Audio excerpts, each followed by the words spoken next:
Welcome to Journey Through the Gate, your paranormal portal podcast, as we delve into the many questions and wonders brought on by the supernatural experience. What's on the other side of the gate? Let's find out together.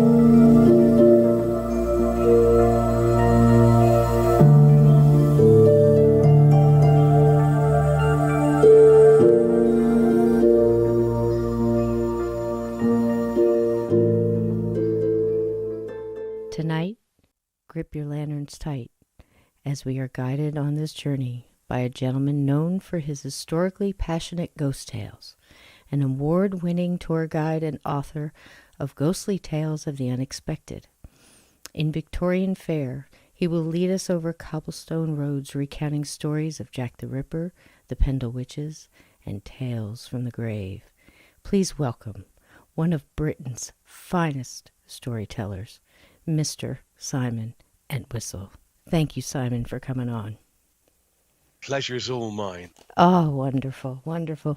I know it is very early where you are, and tell us a little bit about where you're from and the things all around you. Get us kind of in the mood there, because a lot of our listeners are all around the world, but it helps to know a little bit about your hometown.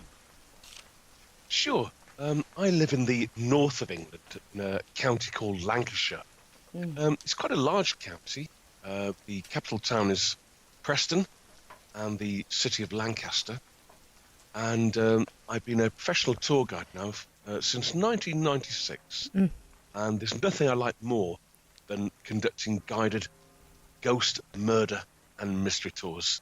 There's a whole array of stories out there. There's nothing I like more than bringing the stories to life, really.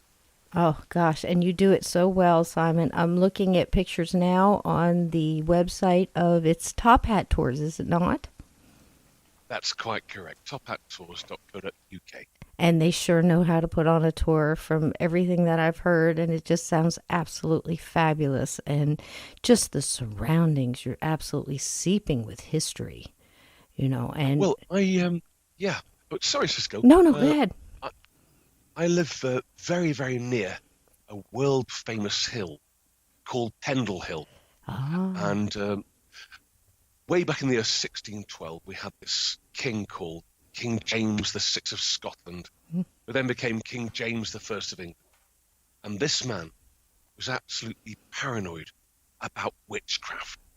He not only believed that witches existed, he believed they were actually out to get him. On becoming King of England, he wrote a book called The Demonology Book. Today you can buy the Demonology Book in paperback form, and it covers his paranoia relating to witchcraft. As you pick the book up, how to find a witch, how to try a witch, and most important, how to eradicate a witch. Throughout the whole length of the Great Britain, the hill surrounding the town where I live is called Clitheroe, Lancashire.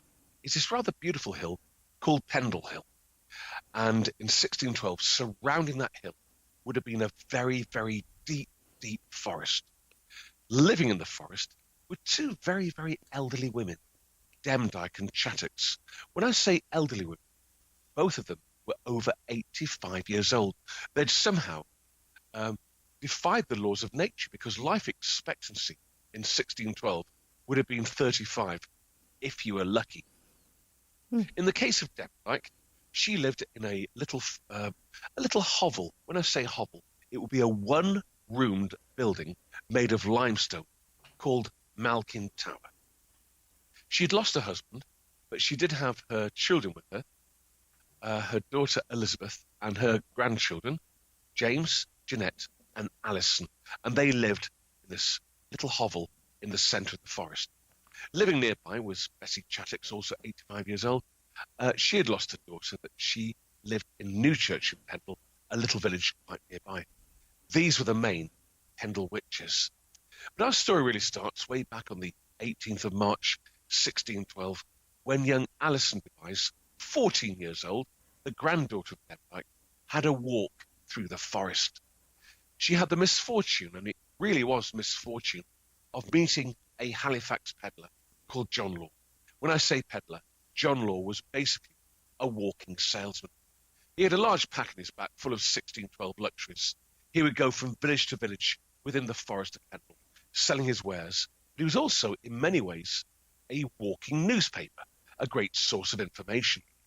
He met young Alison deep in the forest, and Alison begged, "Oh, please, sir, you can spare a few pence to pin me clothing together, sir, can't you?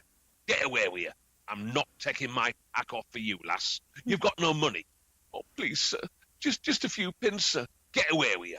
I'm not taking my pack off for you. You've got no money, lass." According to John Law, out of the forest came a huge black dog with snarling white teeth and glowing red eyes, and the dog sat right next to Alison, and the dog talked.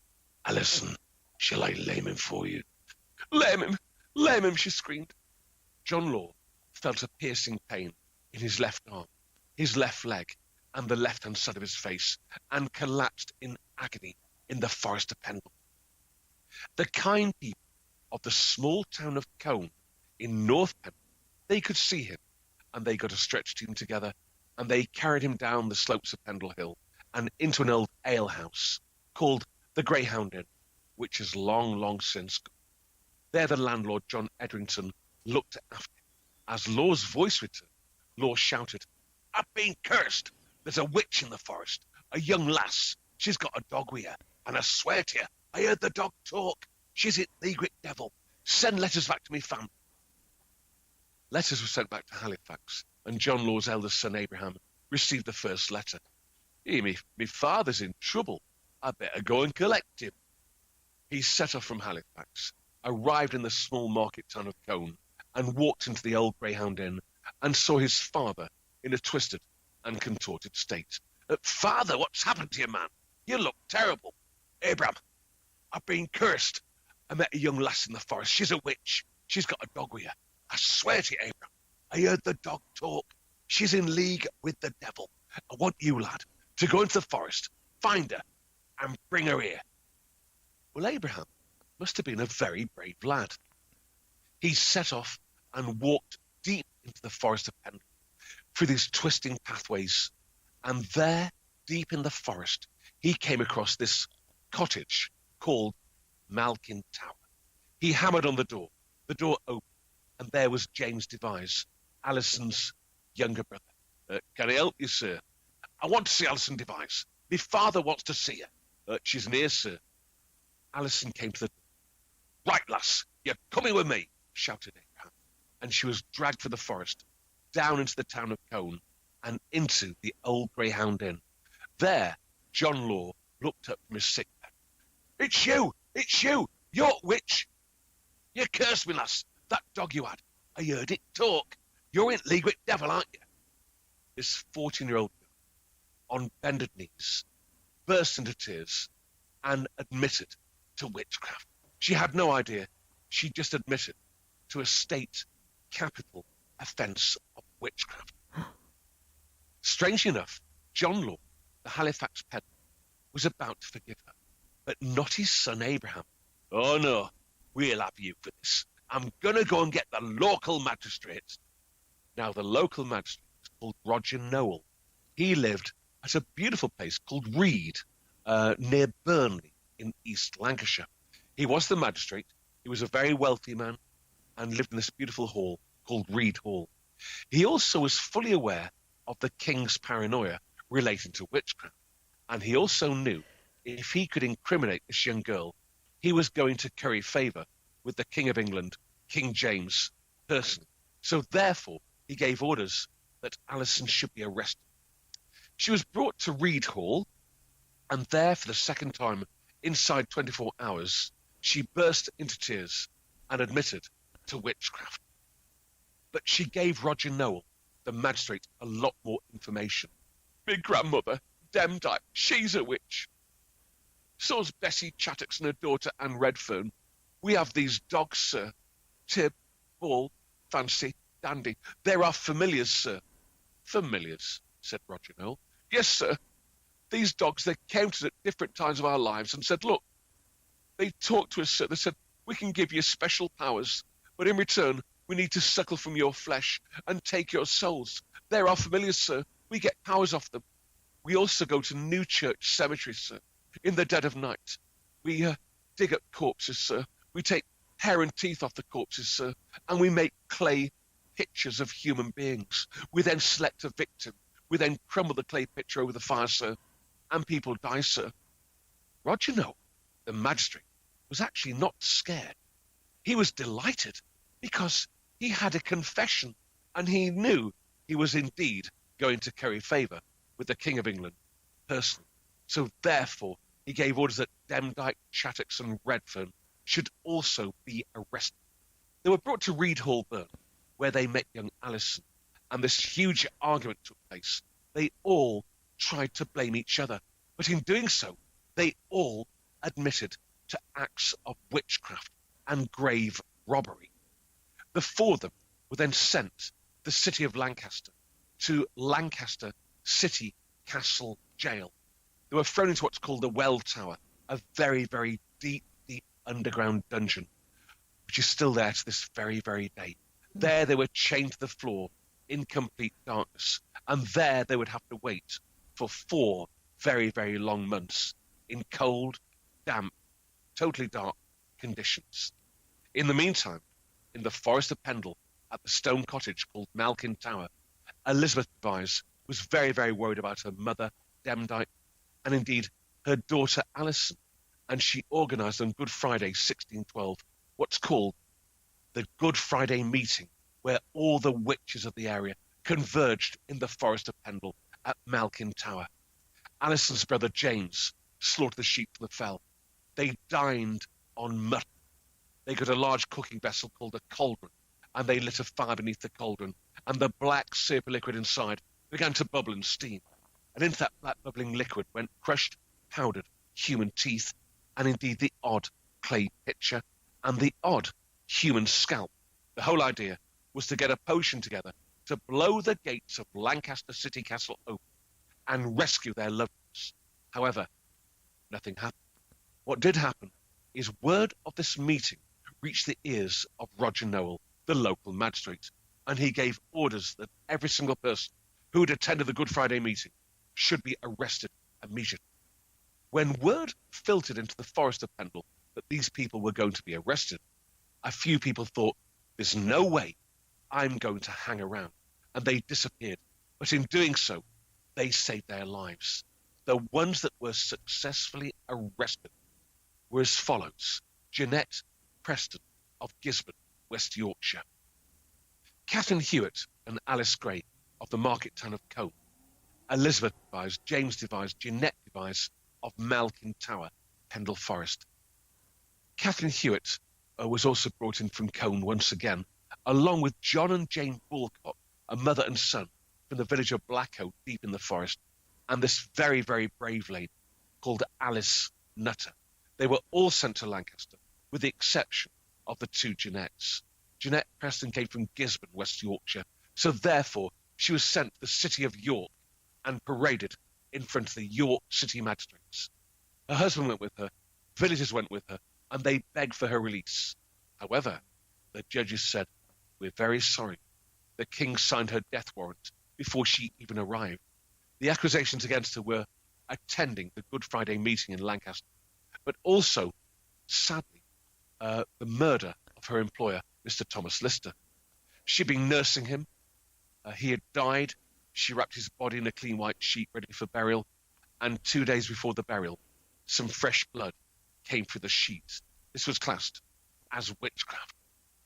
She was found guilty of witchcraft and became the very, very first of the Pendal witches to be executed by hanging in the city of York on the 27th of July, 1612. In the meantime, the others are being held in the city of Lancaster, with the exception of the youngest of the Devise children, young Jeanette, whilst her grandmother Demdike, her mother Elizabeth, her brother James and sister Alison had been sent to Lancaster. She'd been kept at the local magistrate's home at Reed Hall, Burnley, and for the very, very first time in her life, she was given 3 meals a day, a warm bed to sleep in, and also some very, very nice clothes to wear. She had no idea at the time, but her evidence was going to play a very, very big important role in the trials. The King of England, King James, heard about the trial and sent some circuit judges. James Altham, Edmund Bromley, a young boy called Thomas Potts, whose job was to record everything the witches said in their defence. And when I say defence, they had none whatsoever. Along with the two circuit judges and Thomas Potts arrived Roger Nowell, the local magistrate, and two other magistrates, William Holdham and John Bannister. There was no defence counsel because no one dared defend them, particularly when the king was indeed going to prosecute. The trials began on the 17th of August, 1612. Demdike died before the trials began. She defied the gallows at the very last minute. However, she did admit to witchcraft, and she did admit to grave robbery, the removal of hair and teeth from corpses, and making clay pictures of human beings, and crumbling the clay pictures over a fire, and people were dying of mysterious ailments. Bessie Chattox was brought up, but she actually admitted to the murder of 5 local people by again making the clay dolls and crumbling them. Elizabeth Devise admitted to witchcraft. So did James Devise. So did Alison Devise. So did Catherine Hewitt. However, there were 3 people in the courts that day that didn't, and this is where the story gets quite exciting, really. Way back in 1612, in the United Kingdom, women had no rights whatsoever. In fact, it was believed by some men that women didn't even have a brain. And when it came to male chauvinism, women in England, Scotland, Wales and Ireland suffered terribly. They had no rights whatsoever. Living at the foot of Pendal Hill in 1612 was an exceptionally brave woman called Alice Nutter. Alice could read and she could write. She was a very wealthy woman. And she lived with her husband Miles in a beautiful hall called Roughly Hall on the side of Pendal Hill. She owned a lot of land with her husband, and she got very, very annoyed one day when other landowners were pushing her fencing back, pushing her stone walls back, and she was losing cattle and sheep. And she said to her husband, look, I'm a woman, I can't complain, but you need to go to the courts in Lancaster to get our land disputes sorted. I'm too scared. I'll go. Alice made the very brave decision of walking to Lancaster and walking for the castle gates in Lancaster into a court session. She heard the words, "It's a woman! A woman! Get her out! It's a woman! A woman! How dare she walk in here?" Alice grabbed hold of furniture. The prison wardens tried to tug her away from the furniture, but she would not let go of her grip. And the judges said, well, let her have her say. In one afternoon, Alice Nutter won all her land disputes fairly and squarely. But in court that day was Roger Nowell, and he thought, this woman has really embarrassed me. I need to get rid of her. Along with John and Jane Bulcock, a mother and son, who are also landowners, who are also complaining about land disputes. I can kill 2 birds with 1 stone. I have these people in the forest of Pendal who have admitted to witchcraft. I've got these 3 farmers who are causing me lots of trouble. I could get rid of them by using my star trump card, Jeanette Devise. Young Jeanette had been groomed by him. She'd been kept in his home for 4 months. She had enjoyed the luxury of having a warm bed, nice clothes to her, and 3 meals a day. And after this marvellous treatment, she was only too happy to incriminate her whole family. Roger Nowell picked her up and put her on top of a desk so the jury could see her at the courts in Lancaster. There she shouted, "Me grandmother's a witch! Me mother's a witch! So's me brother, so's me sister, so's Catherine Hewitt!" And then Roger Nowell pointed at John and Jane Bulcock and Alice Nutter. "Jeanette, these 3 people here, were they at the Good Friday meeting at your home in the Forest of Pendal on Good Friday at Malkin Tower?" "They were, sir."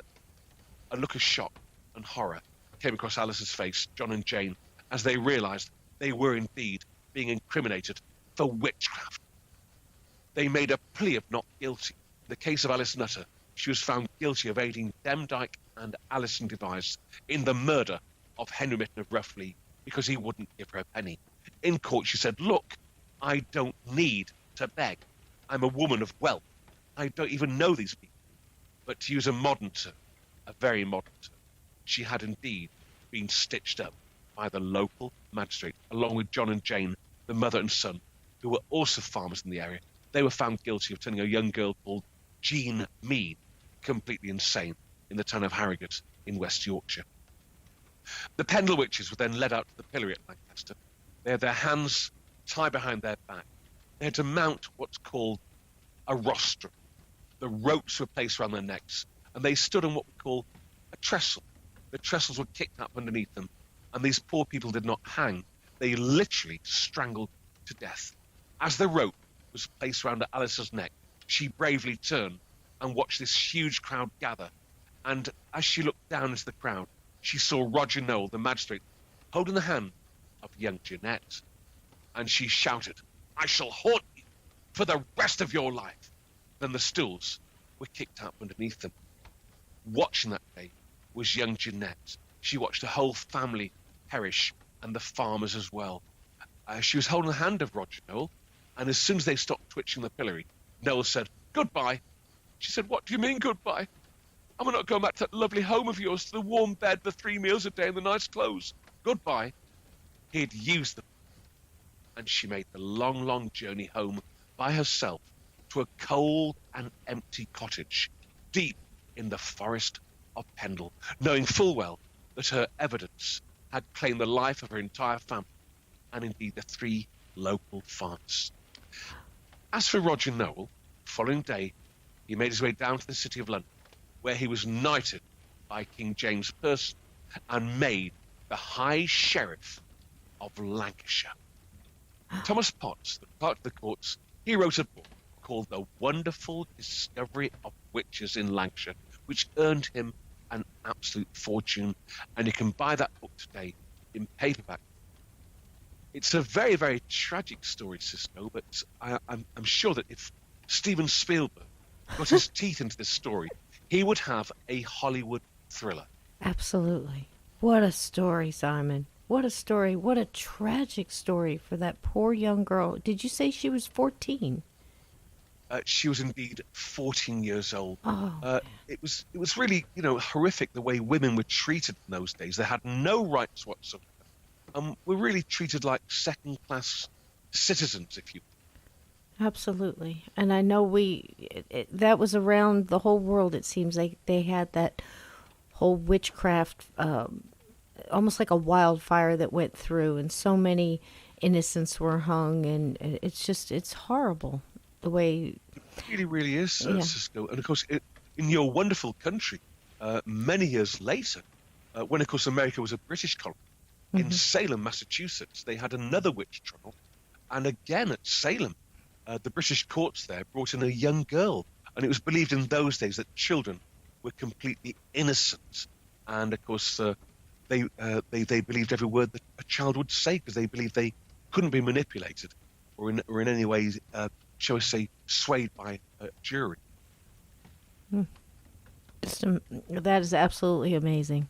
And just to walk through that hill and that area and know that happened there, it's wow, quite a story, quite a story. But you have that all around you. I mean, it seems silly to say there's so much history here, because there's history everywhere. But yes, without a doubt. yes, when you walk the streets that you get to walk down and give your tours and tell those wonderful stories, there's just so much to gather from. Yeah, what I tend to do nowadays, of course, is I have a minibus. We can get, shall I say about 25, 30 people on the minibus, and we go to all the areas associated with the Pendal Witch trial, including the fabulous Lancaster City Castle. And it has the old courtrooms are still there. It has the dungeons where they were kept. And you can really, really bring the whole story to life, really. It is a tragic story, but of course in those days, a lot of superstition.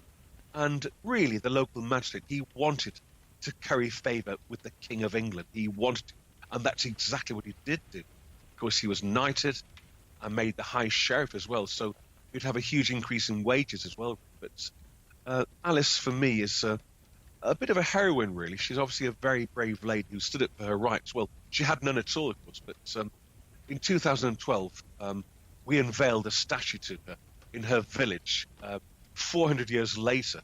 And Wow. she's become very, very much a symbol of female rights. Very Good much for a her. symbol of female rights, yeah. Good for her. That's just absolutely amazing, Simon. Just wow. I'm just staggered back because you bring it to such life, and my heart right now is reaching out for that poor little girl who was basically swindled, but so many people climb that ladder of nobility and power on other people's backs. That's Very there's true. so many stories like that. So many. Wow. And see, here I was, I never, all the times I've read about witches and things like that, I'd heard the name, but I had no idea the depth of the story. Thank you for bringing that to life for us. That's quite amazing. Now, I know you have an awful lot of uh, pubs and fantastic places like that there too. Or do you have any haunted pubs that you know of? Oh, gosh, Cisco. Yeah, I do what's called the Ribble Valley Haunted Inns. Um, there's nothing I like more, really, than visiting a very, very old inn. Mm. And here in the United Kingdom, we have a place called Stratford-on-Avon, where Shakespeare, of course, was born. And there's a lovely old inn there called the Garrick, and the Garrick dates back to 1595. It's made completely of wood. It's made completely of wood, and of course, the wood is preserved because it's one of the oldest public houses in England. Mm. But I love pubs with stories, and this is very, very much an affair of the heart ghost story. We're going to go to a very, very beautiful village, not too far from where I live, called Chipping. And in Chipping this very day, you will come across a lovely old inn, a public house called the Sun Inn, and the Sun Inn was built in 1758. But we're going to turn the clock back now to 1855, and a young girl from the City of London called Elizabeth Dean. Lizzie, as she was known, made her way from the City of London up to Lancashire to look for work, and she made her way into the Sun. And the landlord, John Nixon, took one look at Lizzie and said, "If you'd like a job here, my dear, I'll give you a job right away because you're a very attractive young lady and you will bring a lot of custom into my public house." So she thought, well, that sounds great. And she was given a job as a scullery maid. Now, she had a very good friend who was a fellow scullery maid called Alicia Traynor. And these two really became very, very close friends. One day, a handsome young lad called David came into the Sun Inn, took one look at Lizzie, and became besotted by her beauty. Within 3 days, he actually proposed to her. And quite surprisingly, Lizzie had only known him for 3 days, but she said, "Yes, I will marry you." Well, right next to the Sun Inn is St. Bartholomew's Church. The two of them made their way to see the Reverend, and they planned their happy, happy wedding day. Lizzie went back to work with a skip in her step. She was away from the smog and smoke of London, living in this beautiful West Yorkshire village, fresh air, gorgeous cottage to live in, a nice job, and a handsome young husband to look forward to. However, 2 days before the marriage, David got cold feet and sat down with Lizzie. "Lizzie, I'm really sorry, Lizzie. I don't want to marry you, my love, but I would like to marry your best friend, Alicia." You can imagine the poor girl's heart was snapped in two.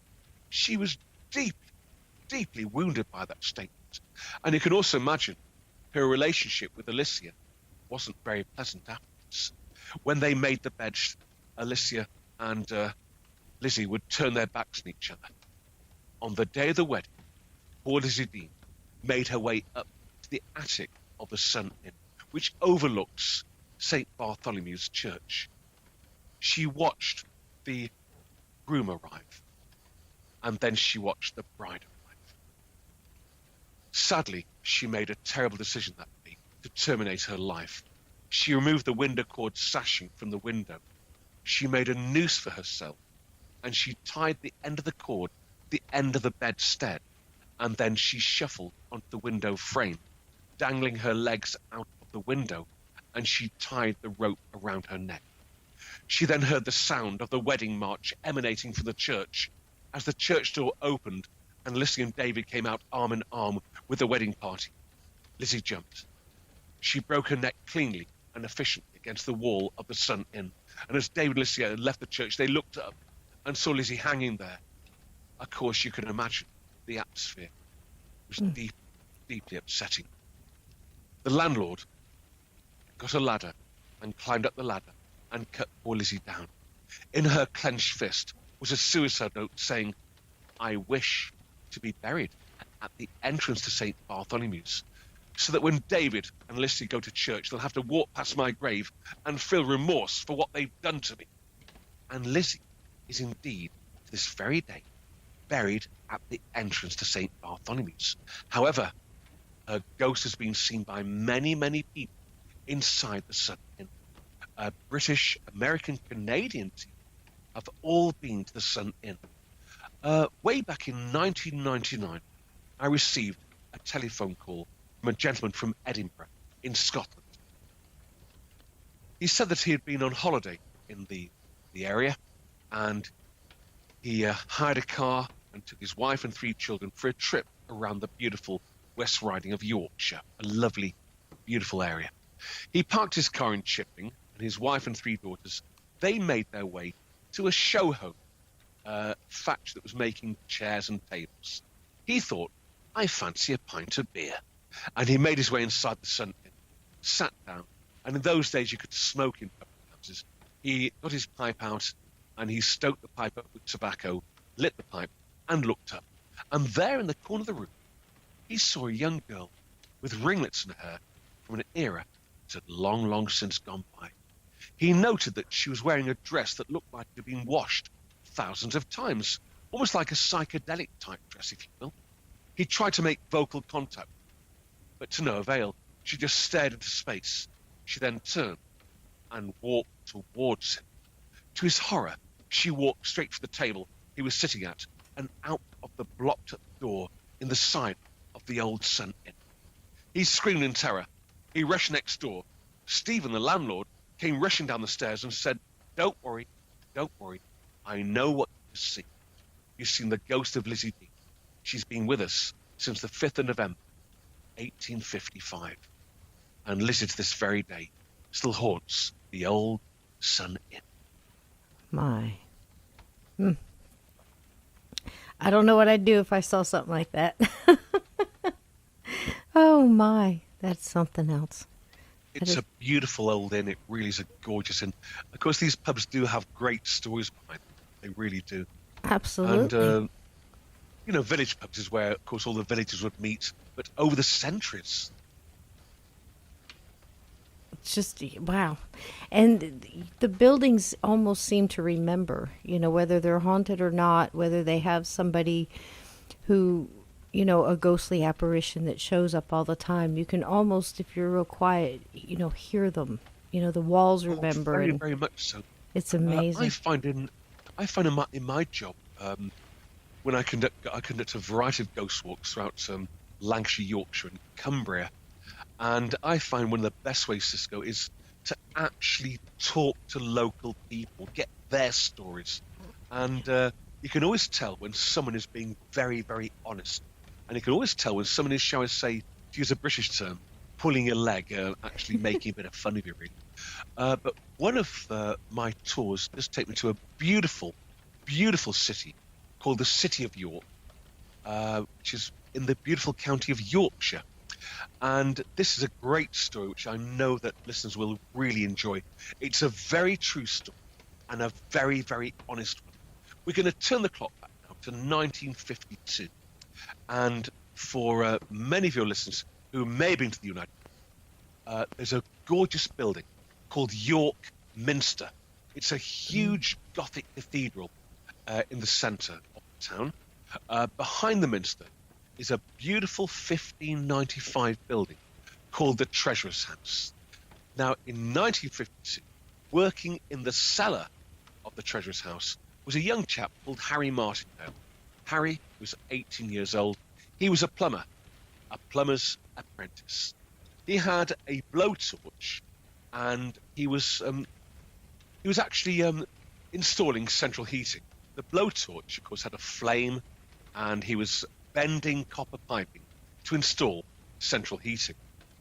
It was a Tuesday afternoon, October 1952, when he became aware of the sound of a trumpet that got louder and louder. And as he turned to his right, out of the wall of the cellar appeared a beautiful white horse with a Roman soldier on it that galloped past him. This was followed by platoon after platoon of Roman infantry. He could only see them up to their knees, and each soldier looked to be emaciated, very, very thin. Now, Harry was horrified. He scuttled into the corner of the cellar and cowered in fear. But he noticed that these Roman soldiers couldn't even see him. In fact, one or two of them actually walked straight through him. They were slightly dark-skinned, very, very thin, and they looked absolutely miserable. As the last Roman soldier walked past him, the sound of the trumpet faded through the wall.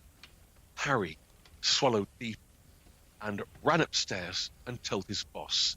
His boss said, "No, no, no, Harry, get back down there. We've got to finish the work. We're under contract to finish the central heating contract." "I can't," said Harry. His boss said, "Well, I'm sorry. I've got to sack you." Harry was deeply upset. He walked for the city of York and popped into this lovely old inn called the Old Star. As he made his way up to the bar, he needed a stiff drink, and standing by the bar was a young lad from the York Evening Press, the local evening newspaper, whose words were, "Here, mate, you look like you've seen a ghost." "Actually," said Harry, "I've seen about 85 this afternoon." "Oh, that sounds great. Tell me about it," said the press journalist. So Harry told him the story, and the journalist thought, well, it's getting towards Halloween. It sounds like a good story. I'll print it. The story was printed, and when it was printed, the city of York laughed at young Harry. He was the butt of many a joke. However, 2 weeks later, no one joked whatsoever, because some more work had to take place in the cellar. They had to remove a lot more soil, and at the area where Harry had seen his Roman soldiers, they saw a Roman road in remarkably good condition. And next to the Roman road, they came across a huge stone tablet with the beautiful Roman numerals hammered into it, and the words Eberach, the garrison of York. They'd found the garrison of York. And of course, 2,000 years previously, York was indeed one of the capitals of the Roman Empire, with a huge garrison of Roman soldiers. Now, the local professors from the university went to see Harry, and they sat down with him, and he discussed what he'd seen. And he said these soldiers were very, very thin. They wore a leather kilt, they had round shields and a spear, and they looked to be emaciated. And many people believe that what Harry saw that day was somehow a time warp. With his blowtorch and his copper piping, he'd somehow opened a time warp into another era and another time. And many people believe that what Harry saw that day was the 9th Hispanic Legion leaving the city of York for Scotland, and they were wiped out to a man by the Celts, the Scots. And of course, Emperor Hadrian, he actually built a wall in the north of England to stop the Scots from invading England. And that wall is still there this very, very day. It's the most amazing story, Cisco. That is so amazing. That is so amazing. And I heard that every once in a while, they see a Roman soldier inside, still standing guard and surprising guests of dinner parties and things like that. It has happened. Isn't that amazing? Yes, it has happened. In fact, there's one part in the 1930s where a lady was looking for the toilets, what we call the loo, if you will, and she said it was a fancy dress party. She said, "Who's that really amazing Roman soldier?" And they said, "Well, there's no Roman soldiers here in dress." So that was just another story relating to it, really. So yes, that's amazing. And I think in a lot of ways we hear an awful lot of ghost soldiers that are still fighting the war that they died in, and they're still standing guard, or they're still fighting those battles. And I can imagine all over Britain it is going on. So many battles rage there, and so many castles and old buildings still standing. We don't have that as much of that in the U.S. I think, everything was much newer, of course, just being built. We're only a little over 200 years old now, right?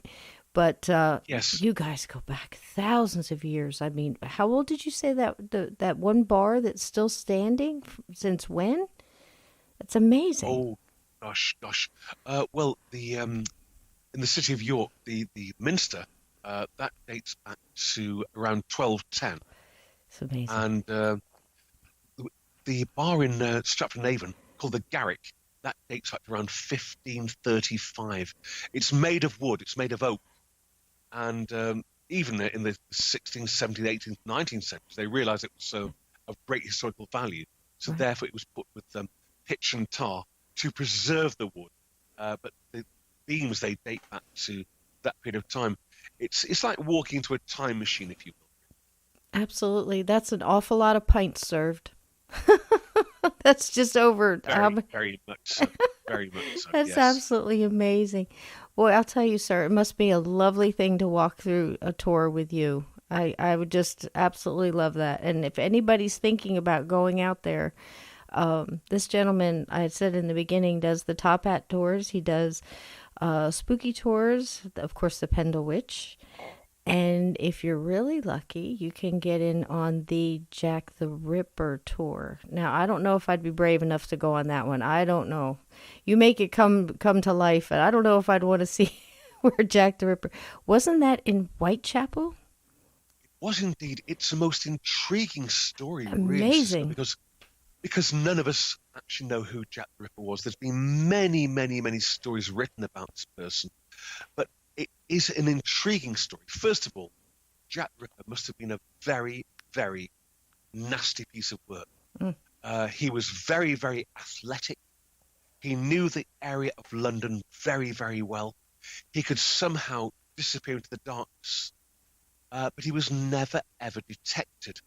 But if we turn the clock back in time to 1888, there was an area called Whitechapel in London. It was densely populated and was really known as outcast London. What is quite surprising is on the other side of the River Thames, you have the the real powerhouse of London, which is the Bank of England.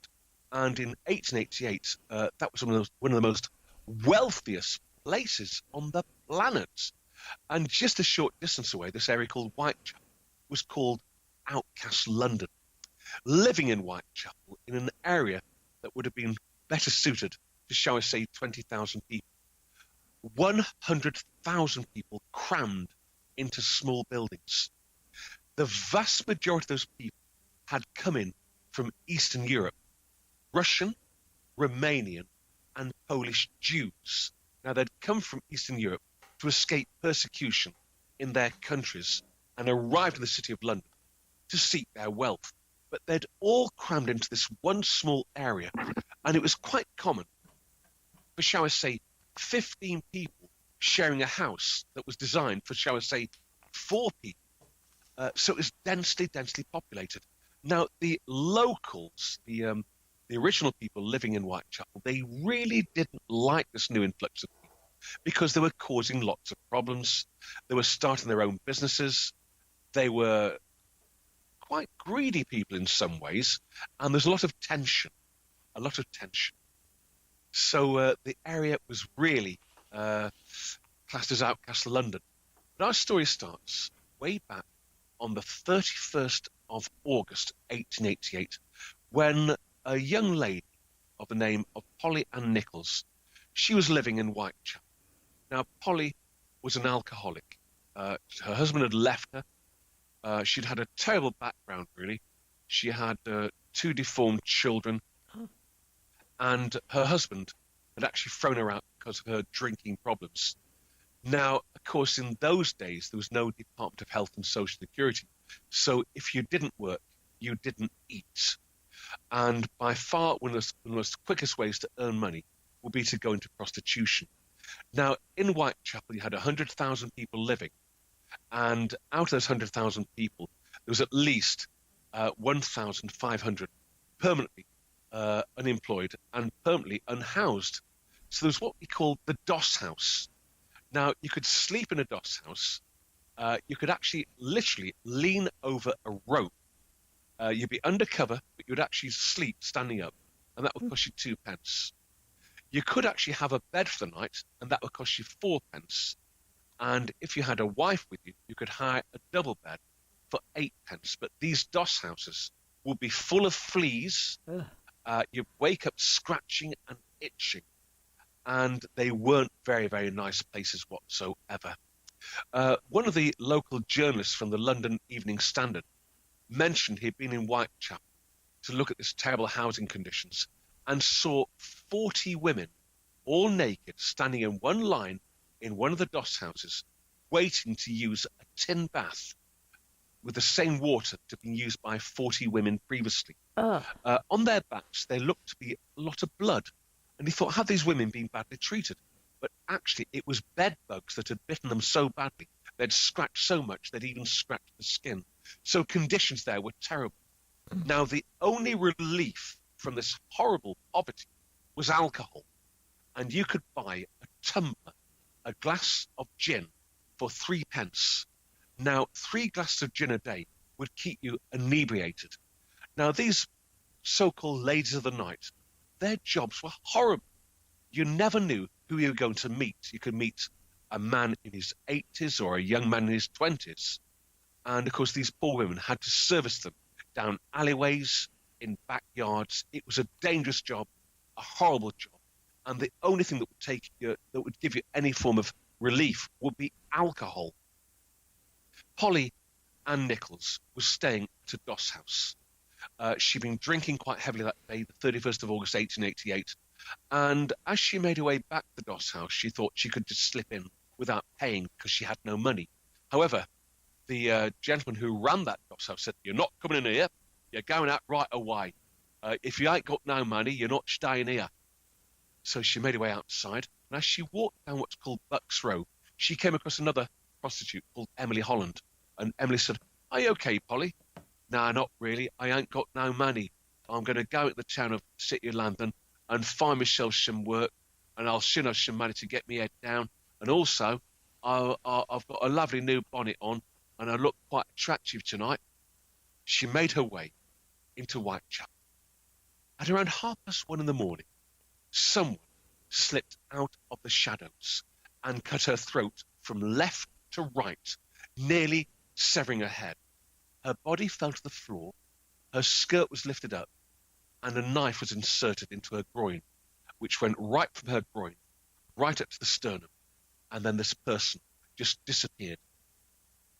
About 20 minutes later, a police constable of the Metropolitan Police called P.C. Neal came across the body and thought, there's nothing new here. This is the third prostitute that's been murdered on this very, very row. A month later, a Martha Tabrin had been murdered and an Emma Smith had been murdered. However, in this case, Polly Ann had been mutilated. The body was taken to the local workhouse, stripped naked, and there Dr. Llewellyn of the police surgeon arrived and was horrified to find these injuries were quite horrific. She'd had organs actually removed from her body, her kidney, and quite horrifically, her uterus had been removed professionally. Now, word filtered through Whitechapel that another murder had taken place, and living in Whitechapel was a gentleman called George Lusk. He was a local-born man. He had been the mayor of Whitechapel for a while, and like his fellow locals, he had no love whatsoever for this Jewish community that seemed to want to take over the whole of Whitechapel. And he blamed these murders on the local Jewish population that were indeed hiring these young girls as a business, if you will. However, he was also very, very concerned with the Metropolitan Police because they weren't doing anything. The police did not like going to Whitechapel because it was a very nasty place. In fact, when they did have patrols, they wouldn't come in ones, they'd come in groups of 4, armed to the teeth with truncheons and indeed firearms. However, our second murder was going to take place on the 7th of September, 1888. A young lady of the name of Anne Chapman. Anne had been drinking very, very heavily in the Britannia public house, and like her fellow prostitutes, she was drowning her sorrows. She too had had a very, very unhappy marriage. She'd been married to a coachman from Windsor Castle who actually worked for Queen Victoria. But like Polly, she had a love for alcohol. She had for a while been a sieve maker, and she had also tried to sell flowers at Spitalfields Market, but there wasn't much money in that, so she turned to prostitution. As she made her way to a place called Berners Street, she saw a gentleman with a deerstalker hat on and a long brown coat. Nearby was a lady of the name of Elizabeth Long. She was walking to work to Spitalfields Market, and she became the very, very first witness to actually see what we now call Jack the Ripper. As she walked past, she heard the words, "Will you?" "Yes, I will," said Chapman. And Elizabeth made her way to Spitalfields Market. In the meantime, Anne Chapman took this mysterious man into a backyard in what we call an alley behind 29 Berners Street. At around 2 o'clock in the morning, a gentleman called John Donats, a Romanian Jew, went into his backyard to relieve himself, to urinate. And he heard a thump from behind the wooden fencing. He had no idea he was standing just 2 yards from Jack the Ripper. At first light, a gentleman called John Evans came down from upstairs of 29 Berners Street, a house where 28 people were living, and saw the body of Anne Chapman lying in the backyard. Her legs were wide open. Her intestines were lying on her right shoulder, and the Metropolitan Police were called in immediately. Inspector Chandler of the Metropolitan Police arrived and looked at this horrible, horrible sight and saw the entrails over the shoulder, the uterus removed, the left kidney removed, and at the foot of Anne were 3 coins. So robbery had not been the intention. Also, by her side was indeed a letter from a soldier in the Essex Regiment, which contained 3 little pills. Now, Anne had been quite seriously ill. She had a lung disorder, and she had been an alcoholic for many, many, many years. So Inspector Chandler arrived, and he was quite horrified to see that people in the street opposite were actually hiring their rooms out so that people could look down at the murder scene.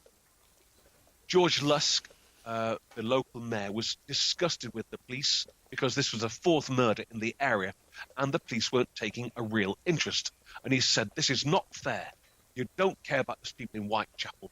And he organised what's called the Whitechapel Vigilante Group, where locals would arm themselves and start to patrol the whole of the Whitechapel area at night time. This did annoy the police very much indeed, because they were taking the law into their own hands. But George Lux said, "Look, you're not doing your job properly. You don't come into Whitechapel, you're not doing your job properly, so therefore we shall take the law into our own hands." The police commissioner was called Sir Charles Warren, and he was getting a lot of criticism in the local press. Stories like, "Metropolitan Police, no good. Metropolitan Police, not worth the rates we pay them. No nearer to catching this maniac." George Lusk then received a letter in red ink from a person called Jack the Ripper, informing him, "You're no nearer to catching me, Mr. Lusk. That last woman I took out, she screamed beautifully, but no one heard her. Yours sincerely, Jack the Ripper." This letter got into the London Evening Standard, and all of a sudden, not only London, but the world took a great interest. This person had somehow come out of the shadows, murdered these women, but did it under the very, very noses of people sleeping only yards away. Whoever he was very quick, He was very fast. He had a knowledge of the area, but also uh, he had knowledge of human anatomy. To remove a uterus perfectly demanded a skill, and the knife he used was very, very, very sharp, almost like a surgeon's knife.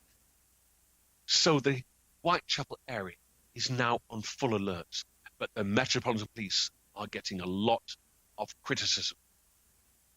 The 30th of September, we now go to what's called the night of the double murder. At a place called Dutfield's Yard, only 80 yards off Gloucester Street in Whitechapel, a 40-year-old girl is walking, 40-year-old young lady rather, called Elizabeth Stride. Now, Elizabeth is the only one from outside the United Kingdom to lose her life. She's actually from Gothenburg, Sweden. She's called Lizzie Stride. She had been a professional prostitute in Sweden, and she had left her husband. She had been treated for venereal disease in Sweden, and she arrived in a place called Dungeness in Kent, a county in the south of England, and married a shipwright of the name of John Stride, who was 40 years her senior. When he became a little bit too old to, shall we say, satisfy her, she left, and she made her way to the city of London. For a while, the Swedish church in Whitechapel looked after her, but she thought, no, I'm going to go back to my old trade. On the 30th of September, 1888, she walked down Gloucester Street into Dutfield's Yard. There, a gentleman called Israel Schwarzer, he was a Russian Jew, and he saw a gentleman wearing a deerstalker hat with a long brown coat on, having an argument with this lady very near the entrance to Dutfield's Yard. And he could see it was quite a heated exchange of words, actually shouting and swearing. So therefore he crossed the road, but he had no idea, just like Elizabeth Long, he was indeed a very, very key witness to this person we now call Jack the Ripper. At exactly 1 o'clock, a Romanian Jew, the name of Dumscheltz, John Dumscheltz, he was a very, very clever man. He had his own business in the city of London. He was indeed a gold and diamond jeweller. He also owned a bar which he built at Dutfield's Yard, but just for the local Jewish community. As his horse and trap made its way inside Dutfield's Yard, the horse reared and was startled by something. Dumscheltz got off his cab, and there in the dim light, he could see a body lying in the yard. He lit a match and saw the body of Lizzie Stride laying prone there. Of course, he rushed inside thinking it was his wife, but his wife was actually serving people in the local club. They all came outside, and the Metropolitan Police arrived very, very quickly. They identified her as Elizabeth Stride, and she was known really as Lucky Liz. Why was she called Lucky Liz? Well, she only had 2 incisions to her neck. It seems that Louis Dumscheltz had somehow startled Jack the Ripper, and he didn't have enough time to remove her organs. However, our murderer, Jack the Ripper, thought, I'll go and find another victim. He needed blood. He made his way for the very, very first time from Whitechapel through the Ginnels, through the Snickelways, through the alleys, and actually into the city of London. Half an hour later, he came across probably the saddest of all our victims, a lady called Catherine Eddowes. Now, Catherine came from a town called Wolverhampton in the English Midlands. She'd been working in the hop fields of Kent. When I say hop fields, you need hops to make beer. And she'd been a hop collector in Kent. But as the first frosts were coming, she made her way up to the city of London. And of course, she knew she could make money as a prostitute. Like all our victims, she had a love for alcohol. She was severely inebriated on the afternoon of the 30th of September, 1888, and had been found at a place called Mitre Square in London, which still exists this very, very day. There, she was arrested by the local police, and taken to the police cells as a precaution. There, she was told to sober. However, she was still inebriated by 1:30 in the morning when Sergeant John Knox of the City of London Police thought, "I'll throw her out." He opened a cell door and threw her onto the streets of London. Still inebriated, she made her way into Mitre Square.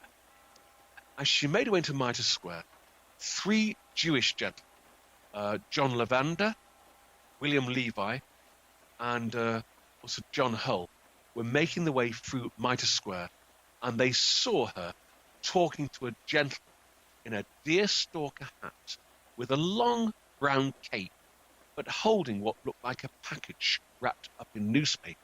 Quite a long package.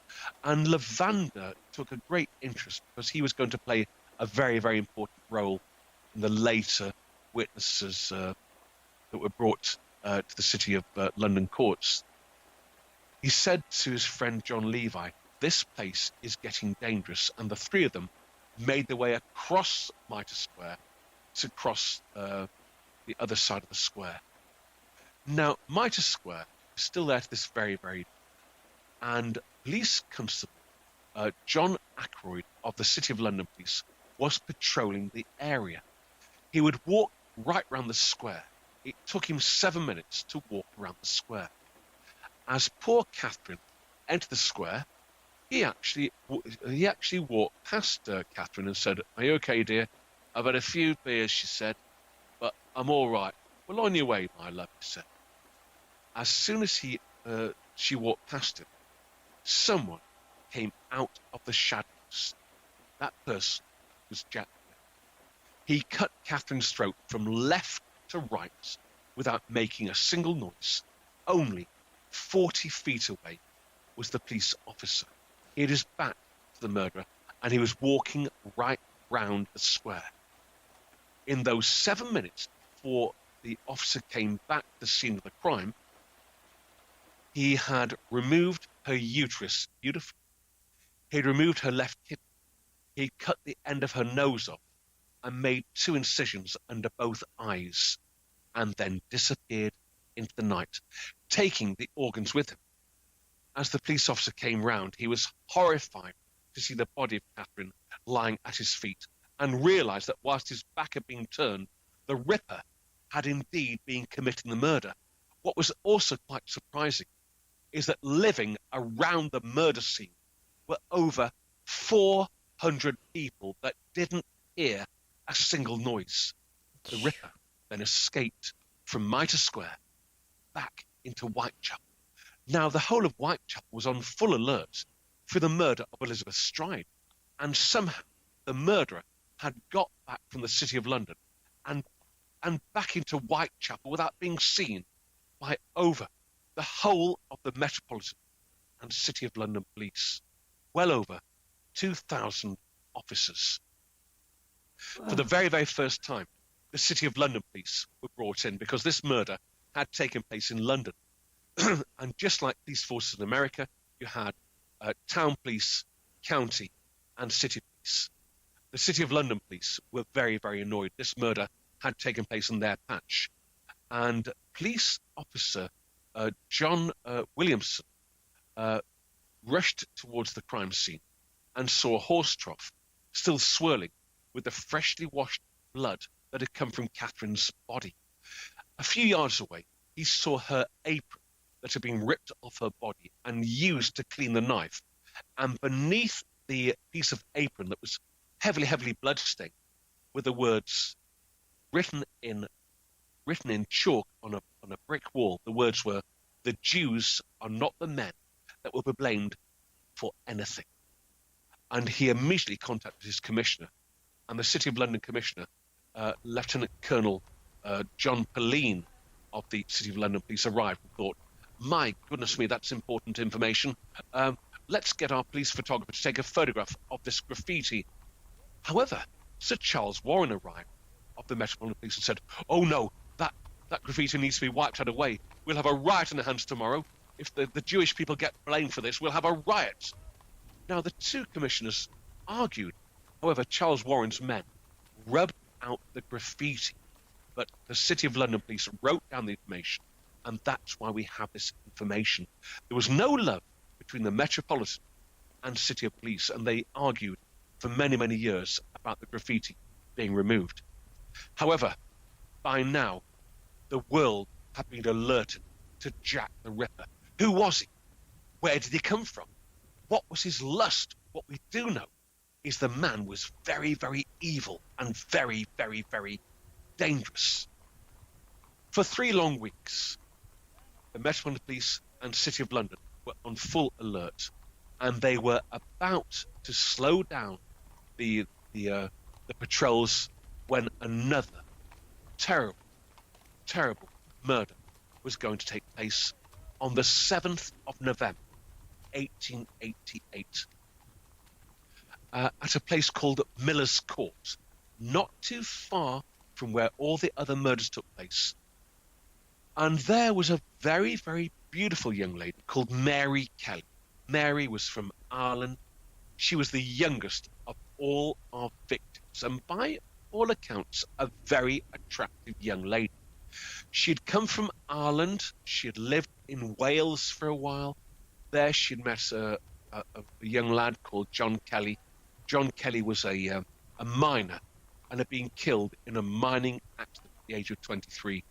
And so Mary thought, I'll try the City of London. When she arrived in the city, she found work quite hard, but she did not find the work of being a prostitute very hard. And she was the only one of our victims to actually have her own accommodation. Now, we're now going to cover probably the best witness story of this terrible, tragic event. A gentleman called John Hutchinson. Hutchinson was 28 years old, and he is the only person ever to have seen into the eyes of Jack Ripper. He knew Mary quite well, and he knew that she was a professional prostitute. And just occasionally, Mary had serviced him for free, and he would wait until all her clients had left, and then he would go and knock on the door, and if she was feeling in a good mood, she would indeed service him free, because she quite liked him. He was a young man. Hutchinson waited in the alleyway with a pea soup fog around his ankles, and there in the dim lights he saw Mary with a gentleman wearing a top hat, a cape, a walking stick, and a bag which looked a bit like a doctor's bag. He knelt down to tie his shoe and looked up and caught the face of this man, who had a pencil-thin moustache with wax at both ends. And he was obviously, as he called him, a toff, a very, very wealthy person. He saw them go into number 7 Miller's Court, and Hutchinson waited outside for half an hour, and then he thought, it's getting too late. I'll go home. If he'd waited, he could have not only saved Mary, but also grappled with Jack Ripper. Inside 7 Miller's Court, a terrible, terrible crime is taking place. Remember, surrounding that accommodation are over 800 people within just yards away. The Ripper grabs Mary, cuts her throat from left to right. He's not just happy with that. He decides to skin the entire body, removing all the flesh and then removing organs and throwing the organs all around the room. An absolute bloodbath. To make sure he can see what he's doing, he removes all her clothes and throws the clothes into the fireplace and lights a fire to illuminate the room quite beautifully. He then disappears into the night. The following morning, the landlord, John Boyer, arrived on the scene to get the rent. He saw a broken window, the door was locked, and he looked into the broken window, and there he saw this horrible sight of the body that had been completely stripped of all its flesh. He was violently sick. The Metropolitan Police arrived with Inspector Aberline and Sergeant John Teague, and both men were violently sick. It was the most horrible of all the murders. However, with this murder, the murders ceased. Well, the suspects, there are many, and crime reporters from across the world, Scotland Yard, the FBI have all been involved, and the six main suspects are as follows. One of them was an American doctor called John Tumblety. Now, John Tumblety was 52 years old, and he came from Nebraska. He was a professional doctor. We know that he was in London at the time of all the murders.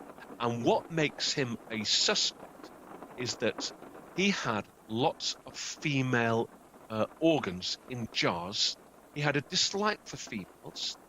And at dinner parties, he would bring out these items in preservation fluid, mainly the uteruses. He was, for some strange and macabre reason, obsessed with uteruses. And according to the courts in London, he had been to St. Thomas's Hospital in London and asked if he could buy some uteruses. So therefore, he was a suspect. Now, the City of London Police, Metropolitan Police were involved, but for the very, very first time, they brought in Scotland Yard, which is basically Britain's equivalent of the FBI. Sir Charles Macnaghten was very, very interested in Dr. Tumblety. We do know that Tumblety was interviewed and told to remain at his hotel in London. In the dead of night, he escaped house arrest and made his way down out of the City of London to Southampton, over to Paris, and then from Paris, he booked his passage back to America. Another suspect, most unusual suspect, is indeed Prince Leopold Victor. He was indeed Queen Victoria's grandson, a member of the royal family. We do know that he died of syphilis. We do know that he was a regular visitor to Whitechapel. And the theory is that he had an illegitimate child. And there's no way the royal family would ever accept an illegitimate child born to a prostitute. It has been said, but never ever confirmed, that Polly Ann Nichols, Anne Chapman, Elizabeth Stride, Margaret Kelly, and Catherine Eddowes knew about this child and looked after the child. And because they knew about the child, on the order of the royal family, they all had to be executed. And what has amazed a lot of Ripper people that have found the story fascinating, a lot of Ripper journalists, is that no one heard any sound whatsoever. And could the bodies have been dumped at these locations? That's just another theory. Another theory is a Romanian Jew called Aaron Kosminski. Kosminski worked at Spitalfields Market. He had a hatred for women. He also worked as a butcher and had access to butcher's knives. He knew Whitechapel very, very well. He knew all the ginnels, all the snickleways, and he knew how to get from Whitechapel into central London. Certainly, after the last murder, he was found eating food from the gutter and was actually put into a mental asylum. He was interviewed by Scotland Yard, and they brought in Elizabeth Long, George Hutchinson, John Levan, and the three main witnesses, and indeed Louis Dumscheltz. And it has said that because Kosminski was a Jew, the fellow Jewish witnesses, because of their religion, could not testify against him. This, again, is just another theory. Scotland Yard's main suspect was a gentleman by the name of John Druitt. John Druitt was a homosexual. He had a hatred for women.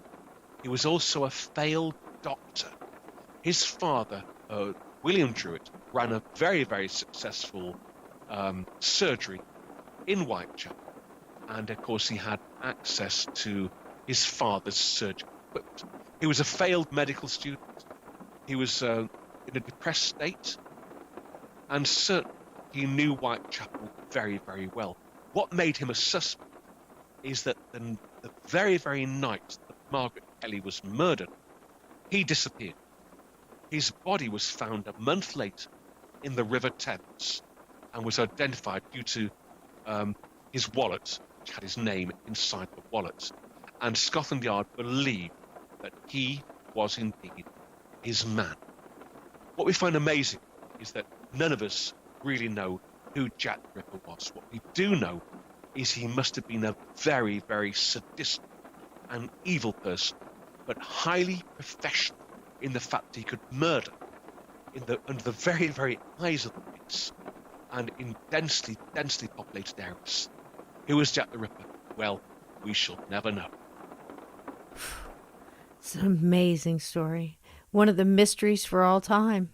And if I had to pick one, as much as I've read about it, I couldn't.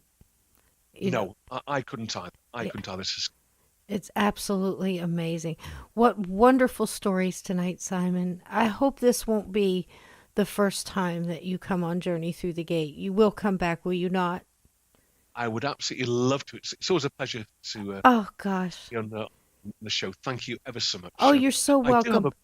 Please tell. I do have a book called Ghostly Tales of the Unexpected. Yes. You can buy that, of course, on Amazon and Kindle. And I am writing a second book. But so what I would love to see really is Steven Spielberg get his teeth into the Pendal Witch story, because it would make a great Hollywood movie, because you have everything you'd associate with a Hollywood drama. Well, I hope they use you as a consultant. Do you hear that, Steven Spielberg? If you're listening, that you got to get a hold of Simon here. Absolutely. And for they want to hear more stories too. I know you do Paranormal UK.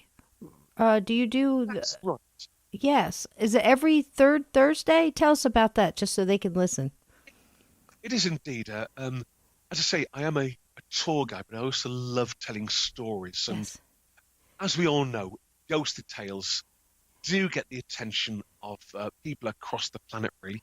And I have just an hourly show every month, and there's nothing I like more than settling down and reading a story. And what is really nice is that I do get letters from across the globe, really, mainly, of course, from the English-speaking countries like the USA, like Canada, New Zealand, Australia, and indeed South Africa. And it's nice to get a good response, which is lovely, really. Absolutely. Well, I'll tell you what, it's not going to be long before we have you back on. I've already thinking about having you back on for Halloween for sure, so don't book too many. Thank you so much, Simon. You go have a lovely day. And now on my side across the pond, I have to go to sleep now, so I don't think I'm going to get a very good night's sleep tonight after talking with you. But thank you so, so very much, love. The pleasure is all mine. Thank you very much. You're welcome.